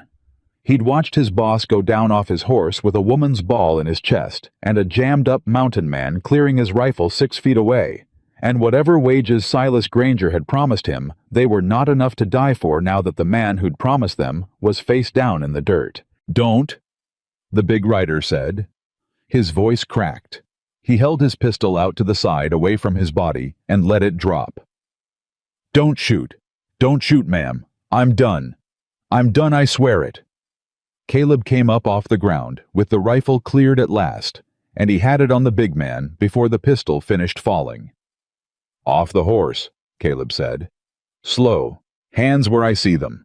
The big man came off slow, hands high, and stood there shaking a hired gun with the fight all run out of him, and behind him the wounded lean rider's horse had stopped 100 yards off, and the lean rider was slumped over its neck alive but done, and the young one who'd started it all lay where he'd fallen and would not be getting up again in this life. It was over.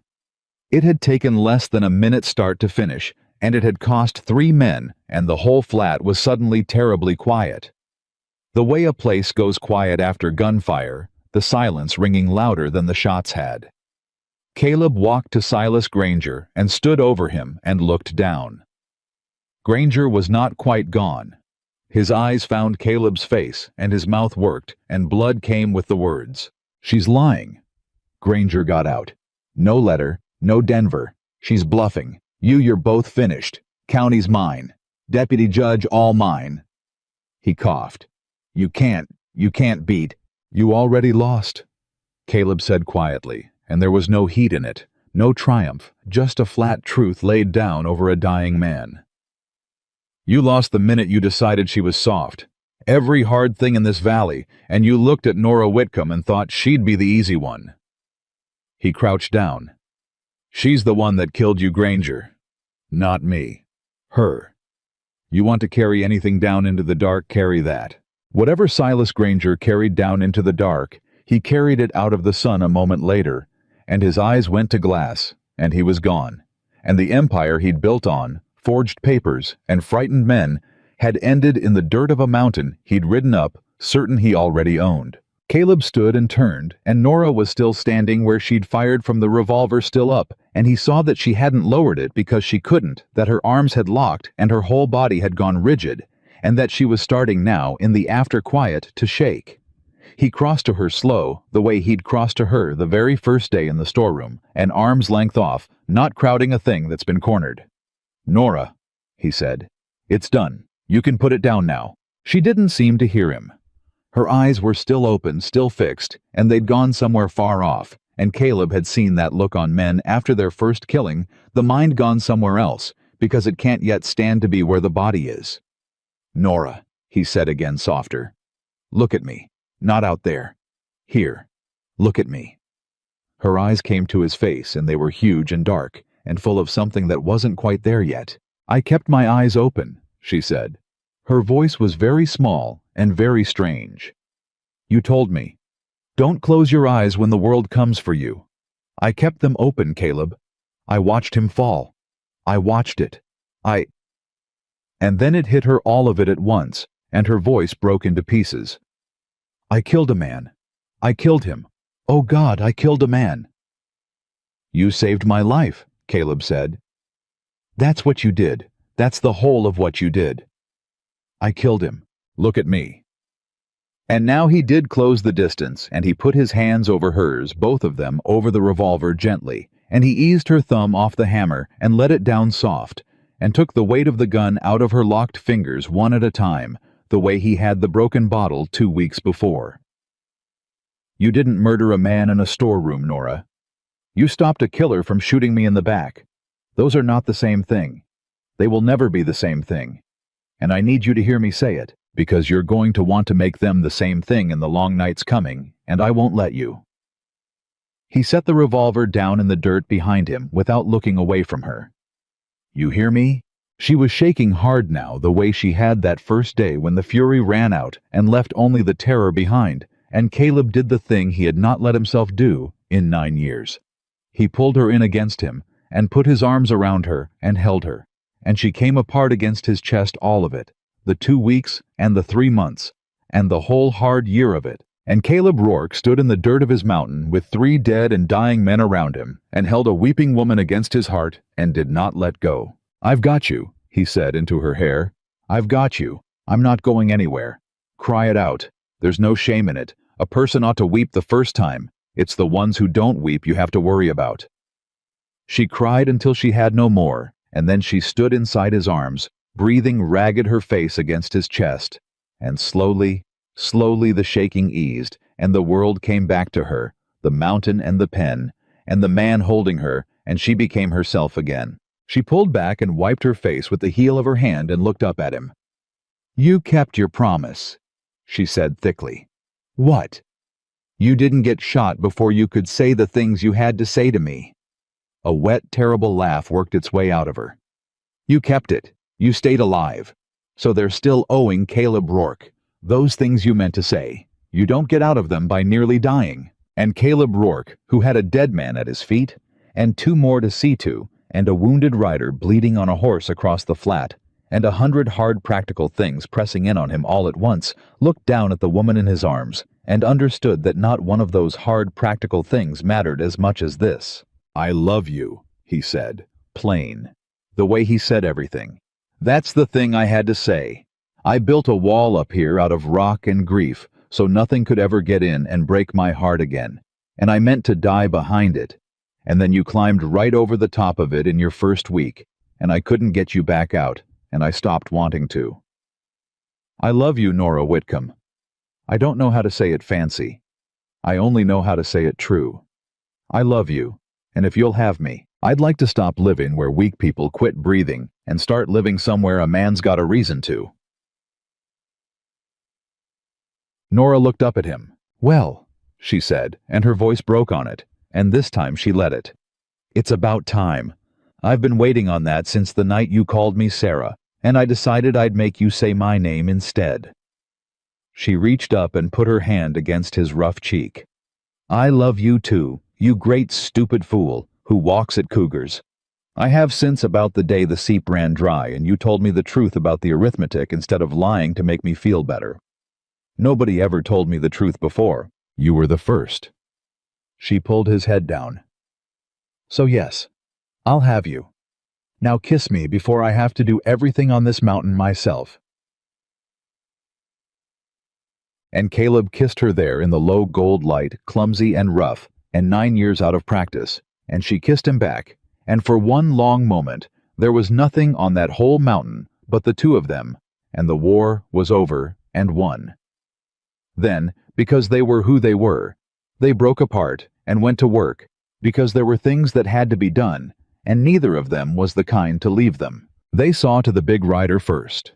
Caleb tied his hands and sat him against the pen and gave him water, and the man talked all of it pouring out of him at once, and what he said turned out to matter more than any of them yet understood. His name was Dobbs, and he'd ridden for Granger 3 years, and he was sick of it and scared of it, and glad in a shameful way that it was over. And when Caleb asked him about the forged debt, Dobbs told them a thing that changed everything. Weren't just your paws, Dobbs said to Nora, not able to meet her eye. Granger done it to 4 or 5 families up and down this valley. Widow Ames, the Coyle brothers, Old Man Petrie. Same play every time a debt drawed up after somebody died or after a man got too sick to fight and papers pushed through the county office quiet. He swallowed. And the clerk down there, Harlan, the one that writes 'em up, he keeps a book, a private book. Granger made him keep it, every forged debt, every payoff to the deputy, every dollar. Granger kept it as a whip. Said if Harlan ever crossed him, he'd show the book and hang the clerk right alongside himself. Held it over him. Dobbs looked up. "That book's real, ma'am. I seen it. It's in the county office in a floor safe under the clerk's desk, and it's got every crooked thing Granger ever done writ down in Harlan's own hand. You get that book, you don't just clear your paw, you clear the whole valley." Nora went very still. "You'd swear to that," she said, "in front of a judge." "I'd swear to it in front of God Almighty," Dobbs said, "if it meant I never had to ride for another Silas Granger long as I live." And there it was. The twist that turned the whole thing from a killing on a mountain into a reckoning for a valley the letter Nora had invented out of desperate air turned out to have a true brother down in Mercy Gulch. A real book, a real ledger of every crime sitting in a safe under a frightened clerk's desk. And all it needed was somebody with the nerve to go and get it. They came down off the mountain 3 days later. Caleb wanted to wait to let Nora rest, to let the shooting settle in her, before he asked her to ride back into the town that had watched her bleed. But Nora would not wait. "Every day we sit up here," she said, "is a day Harlan the clerk has to lose his nerve and burn that book, or a day the deputy has to decide he'd rather bury the whole thing than answer for his part in it. No, we go now while Dobbs will still swear to it, and the bodies are still fresh enough that nobody can pretend it didn't happen the way it happened." She was already saddling the sorrel. "I ran from that town once, Caleb. Rode out with my head down past the men who watched. I'll not ride back in the same way. I'm riding in the front in daylight, and I'm walking into that county office, and I'm opening that safe." So they rode down, Caleb and Nora and Dobbs, with his hands tied to his saddle horn, and the young rider's body wrapped and lashed to Granger's Bay, and Silas Granger himself the same, because Nora said the town needed to see him brought back the way he'd meant to bring her across a horse, and no man in that valley was ever going to be able to say she'd left a thing hidden. Word of them ran ahead the way word does. By the time they came down the last of the trail and onto the road into Mercy Gulch, there were people out. Not many at first, then more. They came out of the shops and the houses and stood along the street silent, watching the strange procession come. In the mountain man, the woman, the tied prisoner, and the 2 dead men, one of them, the most powerful man the town had ever feared. Nora rode in front. She rode down the center of the street with her back straight and her chin level and her eyes moving from face to face, and she made every man and woman in that town look at her, and she did not have to say a single word, because they all remembered. They remembered watching her bleed. They remembered doing nothing. She stopped in front of the county office and swung down. The deputy came out onto the porch, the young one, the one who'd stepped his horse out of the road 3 weeks before. He looked at Granger's body across the bay, and his face went the color of ash. "Miss Whitcomb," he said. "Rourke, He couldn't find the rest of it. "You had a chance 3 weeks ago to do one honest thing," Nora said. "And you took it. You stepped out of the road. I told you then to remember it, and I reckon you have. Now you've got a bigger chance, deputy, and this one, you don't get to weigh against Granger's wages because Granger's not paying wages anymore." She jerked her chin at the office door. "There's a floor safe under Harlan the clerk's desk. In it there's a book that hangs half this town, you likely included. I want it opened, in front of witnesses right now, and I want every soul on this street to see what comes out of it. You going to help me do that? Or are you going to stand on that porch and be a coward one last time?" The deputy looked at her. He looked at the crowd. He looked at the dead man across the horse who had owned him. Then he took off his hat and stepped down off the porch and said loud enough for the street to hear, "Harlan, get out here and bring the key to that floor safe. Judge or no judge, we're opening it. Now." Harlan the clerk did not come easy. He came white and stammering and clutching at his collar, and when they marched him to the safe, he fell all to pieces. And before Nora had even got the book out into the daylight, he was confessing the whole of it, pouring out of him, the way it had poured out of Dobbs, 3 years of forged debts, and pushed papers and hush money, and he confessed it in front of the whole street because he was more afraid of the noose than of Granger's ghost, and Granger's ghost was all that had ever held him. Nora opened the book. It was all there. Every name Dobbs had said, and more. The Ames widow, the Coyle brothers, Petrie, and near the front in Harlan's neat clerk's hand, the entry that had cost Nora everything. The Whitcomb debt, $1,100 dated she made. The deputy read it aloud to the street, made him say it loud. Dated the 4th of June, 1874. 2 days after Thomas Whitcomb was buried. And there's this, Harlan whispered, because he could not stop now that he'd started, because a man who has held a secret that long cannot hold anything once it breaks. There's Miss Whitcomb. There's a thing you don't know. Granger, your father's fever. He was shaking so hard he could barely get it out. Granger bought a bottle off the drummer that came through the medicine drummer before your father took sick. A bottle of I wrote the payment down. It's in the book. I didn't know what it was for. I swear before God, I didn't know not till after. And then I was too afraid it's on the page for the last week of May. A payment to the drummer. For tonic. The street went dead silent. Nora turned the pages with hands that had gone cold, and she found it the last week of May in Harlan's neat hand, a payment to the drummer for tonic. And she understood that the lie she had thrown at Silas Granger from the cabin doorway. I know you poisoned my father, the wild accusation she'd built out of grief and timing, and the look on his face at the funeral had been true. It had been true all along. She had not been guessing. She had been right. She closed the book. She stood in the middle of the street where the whole town could see her, and she did not weep, and she did not shake, and when she spoke, her voice carried to the far end of the street, and did not waver. My father, she said, Thomas Whitcomb, who cleared 400 acres with his own 2 hands and never owed a man a dishonest dollar in his life, was murdered by Silas Granger for his land. It's here. It's writ down in the county's own book, in the county clerk's own hand. And every one of you. She turned slow and swept the street with her eyes. Every one of you stood by while Granger did it to my father, and to the Ames widow, and to the Coyles, and to Petrie, and to God knows who else, because you were afraid and you told yourselves there was nothing to be done. She held the book up over her head so they could all see it. Well, there was something to be done. It just took a mountain man who didn't know enough to be afraid, and a dead man's daughter who'd run out of things left to lose. This book goes to the circuit judge.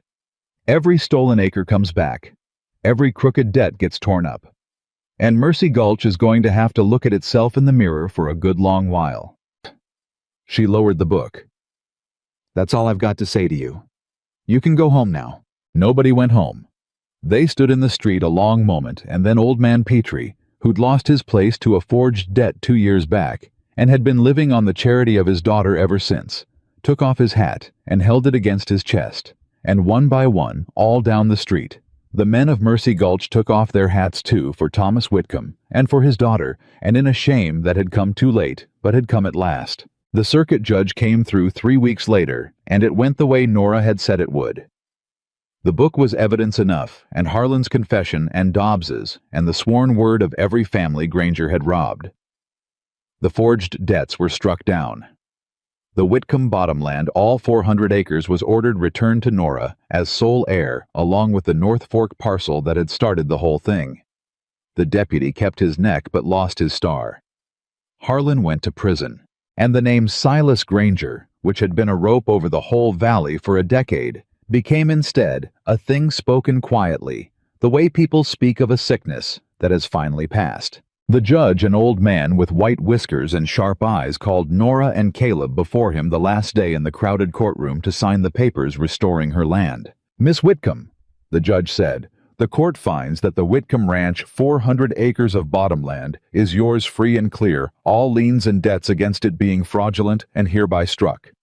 You're a woman of property again. A considerable property. He peered at her over his spectacles. You'll be moving back down to the valley, I expect, working the home place. It's good land, they tell me. And here was the last quiet turn of it, the one that surprised the whole courtroom and did not surprise Caleb Rourke at all. Nora looked down at the deed to the 400 acres, the good bottomland, the home place, The thing she'd bled and killed and grieved to win back the whole of what she'd lost, and everything her father had built. Then she looked at Caleb standing beside her with his hat in his hands. "No, Your Honor," she said. "I don't believe I will." A murmur ran through the courtroom. "I'll sell it," Nora said. "The bottomland. Every acre. I'll sell it to the Ames widow and the Coyle boys, and to Petrie Cheap the family's Granger robbed, so they can build back what he took from them." She reached out and took Caleb's hand. "And I'll keep the North Fork parcel, the 40 acres, and the spring up on the mountain, because that's where I live now. That's where my life is.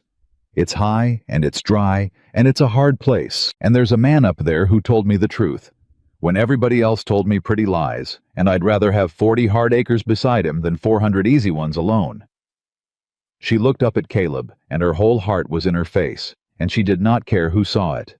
If he'll still have me now that I'm not baggage, he took on out of pity in a storeroom, but a woman of considerable property who's choosing him over all of it with her eyes wide open. Caleb Rourke looked down at her, and for the second time in his life, in front of a crowded courtroom full of strangers, that rare and difficult smile came across his weathered face. "Ma'am," he said, and tipped an invisible hat, because his real one was in his hands. "I reckon I'll still have you." They were married in the last week of August, and it was Nora who set the date, and Nora who chose the place. And the place she chose surprised no one who had come to know her. She would not be married in the church at Mercy Gulch. She said so plainly to the circuit judge who had offered to have the preacher do it in town all proper, with the whole valley watching. "No, Your Honor," she said. "That town watched me bleed and did nothing, and then it took its hats off to me too late to matter. I forgave them, and I meant it, but forgiving isn't the same as pretending it never happened. I'll not stand up in their church and let them feel good about themselves. If I'm going to be married, I'll be married on my own ground, up on the mountain, in front of the people who actually stood by me when it counted." And so the preacher rode up the trail, the same brutal trail Nora had climbed 3 months before, with a split lip and everything she owned in a bag that weighed less than a sack of coffee. And he married them on the flat in front of the cabin, in the low gold light of a summer evening, on the very ground where Nora had stepped out of the doorway and fired the shot that ended Silas Granger. There were not many there, but the ones who came were the ones who mattered. The Ames widow came, and the Coyle brothers, and old man Petrie, who could walk his own land again, now that Nora had sold him back the acres Granger stole, and who had wept when she named him the price, which was almost nothing, and who had tried to argue it up, and whom Nora had refused to let pay $1 more. "You'll take it at my price, Mr. Petrie," she'd told him, "and you'll say no more about it, because that land was stolen from you the same as mine was stolen from me, and I'll not profit off another man's robbery. My father wouldn't have, and I won't." Petrie came, and he brought a fiddle, and it turned out the old man could play. Dobbs came too. The big, slow rider had turned state's witness against Granger's whole operation, and the judge had let him walk free for it, and he'd had nowhere to go, and no trade but horses and guns, and it was Caleb of all people who'd offered him work. "I could use a hand up here," Caleb had said gruff, not looking at the man. "Horses to break, trails to mend. It's hard work and the pay's poor and the company's quiet. But it's honest, and no man'll ever ask you to point a gun at a widow again." He'd held out his hand. "You kept your nerve and threw down your gun when the smart thing was to run, and you swore to the truth in front of the judge when swearing to it might have hanged you. That's twice you did the right thing when the wrong thing was easier. A man like that's worth taking a chance on." Dobbs had shaken his hand and not been able to speak, and he'd been up on the mountain ever since sleeping in a lean-to he'd built against the smokehouse, breaking horses and mending trail, and slowly over the weeks becoming something almost like family, which was a strange thing for two men who'd first met over Gunsmoke, and which neither of them ever remarked on, because they weren't the kind of men who remarked on things. And the young deputy came. He'd lost his star, and he'd earned the losing of it, but he'd stepped his horse out of the road when it counted, and he'd opened the safe when it counted more, and Nora had decided that a man who does the right thing twice, even late, even afraid, deserves to be counted among the people who stood by her, if only barely, if only at the end. He came up the mountain hat in hand, unsure of his welcome, And Nora met him at the edge of the flat and looked at him a long moment, and then put out her hand. "You did the honest thing when it was hard," she said. "Both times. That's more than most of that town can say. You're welcome here." The deputy shook her hand, and his eyes were wet, and he said low, "I'll do better, Miss Whitcomb. The rest of my life. I swear it." "It's Mrs. Rourke come sundown," Nora said. "And I believe you will." The preacher spoke the words, and Caleb Rourke, who had not been able to say a full sentence to another living soul for 9 years, when this all began, said his vows in a clear, steady voice that carried across the flat. And when the preacher asked him the question, Caleb did not hesitate the way folks half expected a man so long alone to hesitate. "I do," he said. And when it came to Nora, and the preacher asked whether she would take this man in the hard times and the harder ones on this mountain, where the water ran grudging, and the summers burned, and nothing came easy, Nora Whitcomb looked at Caleb Rourke and answered in a voice that did not waver. "I do," she said. "I chose him over 400 acres of the best bottomland in the valley, and I'd choose him again over 4,000. I do, and I'll go on doing every day I've got left." Petrie played the fiddle, and the Ames widow had baked, and they had a supper on the flat as the sun went down, and it was the first time in 9 years that Caleb Rourke's mountain had heard laughter, and the first time in 9 years that Caleb Rourke had made any. That was August. By the time the first cold breath of autumn came down off the high peaks, the cabin was not the same place it had been. There were curtains in the one window now made from old flour sacks that Nora had washed white and hemmed, and when the light came through them in the morning, it came soft. There were herbs hung to dry by the door willow bark, because neither of them would ever forget the willow bark and yarrow and sage and mint from a patch Nora had started by the seep. There was a second chair at the table made by Caleb over 3 evenings with more care than he'd have admitted, so that they would not have to take turns at the one stool. There was bread in the mornings, real bread, because Nora had traded down in the valley for a proper Dutch oven and had taught herself to bake it in the coals. There were 2 horses in the pen, where there'd been one, and a borrowed mule, and there were 2 rifles above the door now, instead of 1, and both of them were kept clean and loaded, and both of them belonged to people who knew how to use them. Caleb still spoke little. That was not a thing that changed in a man overnight, or maybe ever, and Nora did not ask it of him. But she had learned to read the things he didn't say the way she'd learned to read them that first hard week, and she found that a man who chose his words carefully said more in the end than a man who spent them cheap. Nora still carried scars. The one on her lip had faded to almost nothing, a small pale line you'd only see if you knew to look. But she carried other scars that didn't show, and there were nights in the deep of them when she woke up with the crack of the revolver still ringing in her ears, and Silas Granger still turning half around in his saddle in the dark behind her eyes. And on those nights, Caleb woke too the way he'd learned to, and he didn't say much, because much wasn't what was wanted. "He'd have shot you," Caleb said one of those nights holding her while the shaking passed. "You keep coming back to it, and every time you come back to it you land in the same place, and you always will. He was going to shoot me in the back, and you stopped him. You didn't take a life, Nora. You saved one. There's a difference, and you know it in the daylight, and you have to learn to know it in the dark too. It'll come. Give it time." "Does it ever go away?" she asked, small in the dark. Caleb was quiet a while. "No," he said, because he'd promised her the first week that he would never lie to her to make her feel better, and he wasn't going to start now, even on this. "It doesn't go all the way away, but it gets smaller, and you get bigger around it. And one day you notice you've gone a whole week without it finding you, and then a month, and it's still there, but it's not the biggest thing in the room anymore. That's the best I can tell you true. It gets smaller, and you get bigger. You'd know. I'd know." And he held her, and she slept, and it did over that autumn and the winter that followed, get smaller exactly the way he'd said it would. They were not rich. Nora had sold the bottomland cheap on purpose, and what money there was, they'd mostly put back into the mountain place. More horses, better tools, a real cook stove hauled up the trail in pieces on 3 mules, and cursed into place over a whole hard day. But they had enough. And enough was a thing neither of them had ever taken for granted, having each of them lived through a time when they had nothing at all. The horses did well. Caleb had always been good with them, but with Dobbs to help, and with something to build for now, instead of just a solitude to maintain. The little operation grew, and by the second summer there were folks riding up from as far as Denver to buy a Rourke-broke horse, because word had gotten around that the quiet man on the mountain raised stock you could trust with your children. That was a strange thing to the visitors.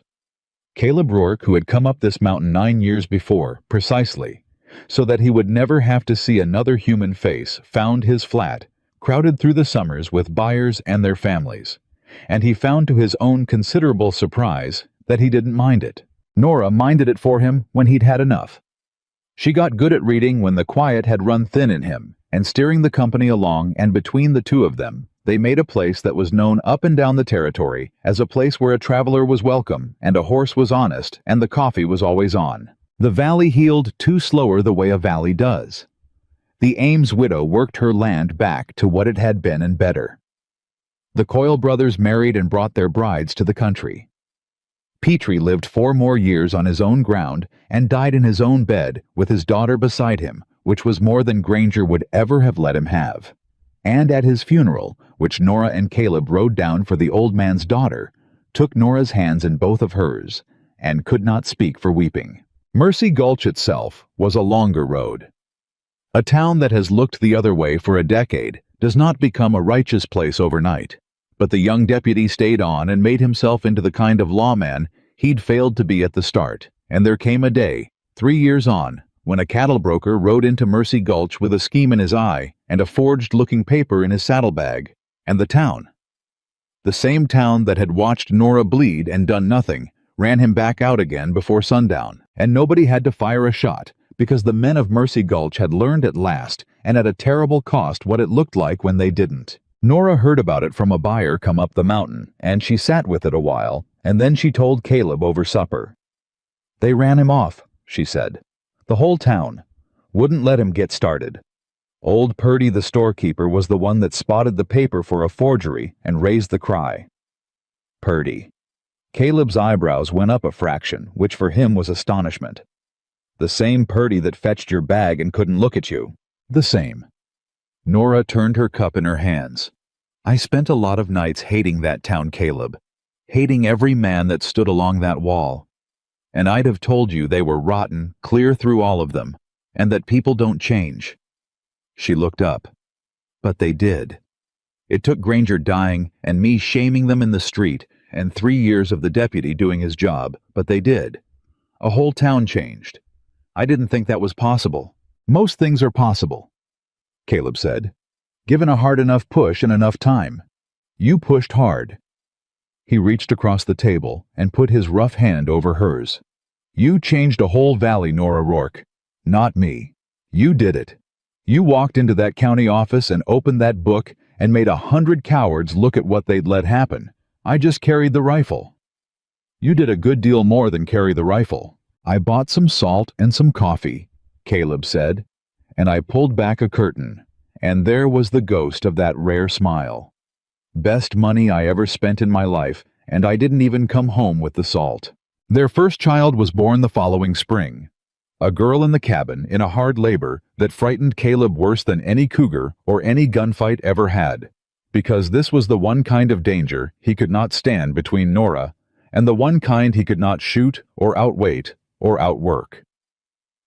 He walked the flat all through the long night, while the Ames widow who'd come up to help worked inside, and Dobbs walked beside him not saying anything, and Caleb, who did not pray, found himself something close to praying out there under the stars that he would not lose another one, that the mountain would not take this from him the way the valley had taken Sarah and the boy.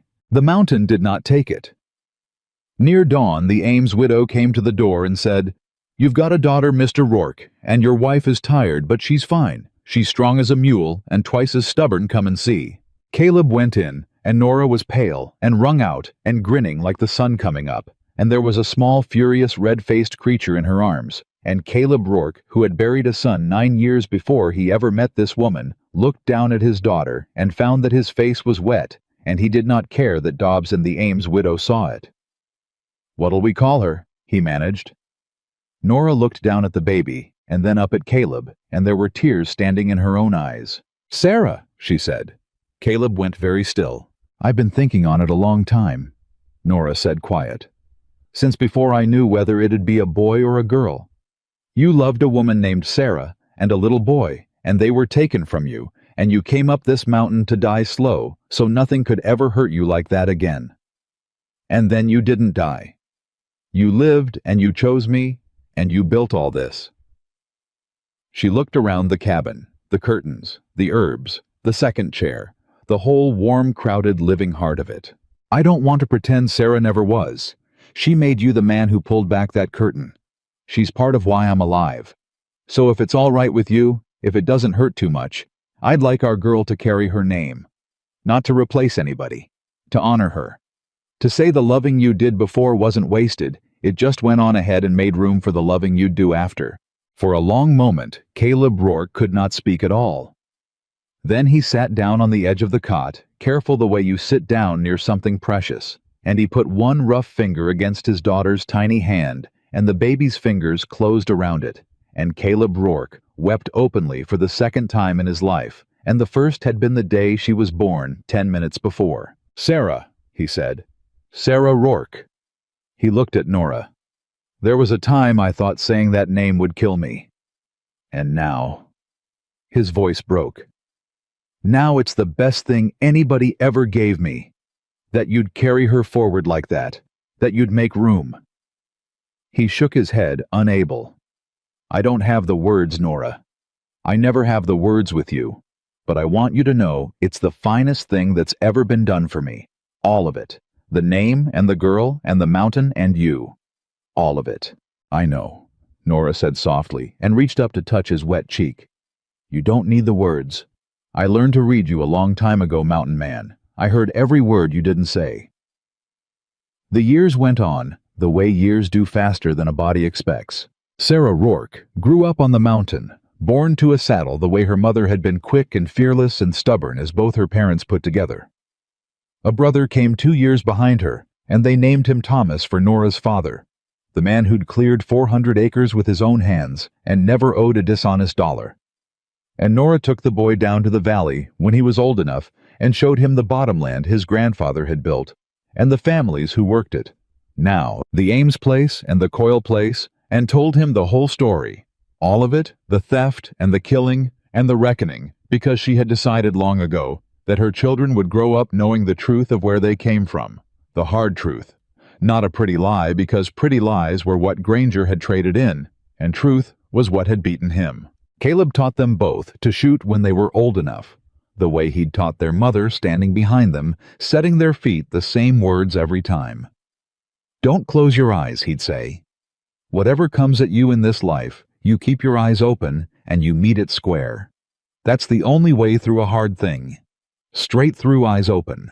And Nora, watching from the cabin door with a dish towel in her hands, would hear him say it and remember the split pine stump and the bruise on her wrist and the low gold light and the crack of the revolver, and she would not shudder anymore, because it had gotten smaller, and she had gotten bigger, exactly the way he'd promised her it would, all those years ago in the dark. Dobbs never left. He grew old on the mountain, the children's second grandfather in all but blood, and when he died, it was up there in his sleep. In the good cabin they'd long since built him, and they buried him on the shoulder of rock that looked down the trail. And Caleb stood over the grave a long time and said low, so only Nora heard it, "He threw down his gun when he could have run. I never forgot that. Best hand I ever had, and I'd never have known it if he'd made the other choice." Silas Granger in the end was almost forgotten. A whole generation grew up in that valley who knew his name only as a story. Their parents told a cautionary tale. The land baron who stole from widows and poisoned an honest man and got what was coming to him from the barrel of a gun, held by the very woman he'd thought too soft to fight back. Children in Mercy Gulch played a game where one of them had to be Granger and the rest had to run him out of town. And it always ended with Granger falling down dead in the dust, and the little ones fought over who got to be Nora, the woman who wouldn't close her eyes. She lived to be an old woman. They both did. They grew old on that mountain together. the quiet man and the woman who wouldn't beg. And they watched their children grow and marry and bring grandchildren up the trail every summer, so that the flat in front of the cabin where blood had once soaked into the dust rang instead with the sound of small feet and laughter year after year after year. And there came an evening near the end of it, a summer evening much like the one where it all began, when Caleb Rourke found his wife standing out on the shoulder of rock, watching the sun go down over the canyon, the way she'd watched it that first summer, when everything was still uncertain and dangerous and new. He was old now and slow, and his hair had gone white, but he came and stood beside her the way he'd stood beside her 1,000 times, and neither of them said anything for a while, because they'd long since learned they didn't need to. Then Caleb said in the same quiet voice he'd said it in 50 years before, "I came down for salt and coffee." Nora smiled. Her hair was white too now, and her hands were spotted with age, but her eyes were the same, still open, still meeting the world square. "And left with trouble," she said the way she'd said it the first time.